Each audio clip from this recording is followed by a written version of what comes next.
Jeff Higley, you have our attention. Not because of your pseudo-journalism. Not because of your online pedophilia activities. Very foolish. Not because of you are arrogant.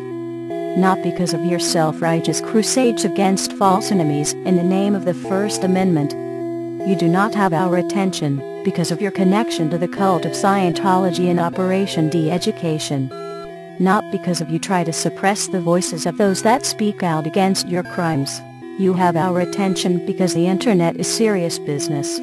It is not your tool for manipulation. It is ours. It has been decided that destroying your false credibility will provide us with epic lulls. It has also been decided that your existence on the internet is no longer prudent.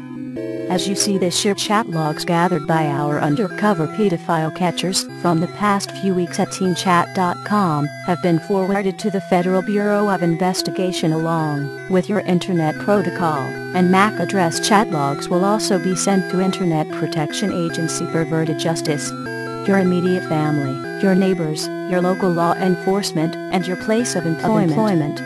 We do not do this for Jessica V, whose upskirt you filmed and started your crusade of masturbation at Santa Monica Community College. For we do not care. We do this to you because the internet is serious business. We do this because lulls will be had. We do this because it is in our power to do so. We are the internet hate machine. You really should not tell strangers on the internet personal information. Jeff Higley, we are anonymous. We are legion. We do not forgive. We do not forget. Expect us.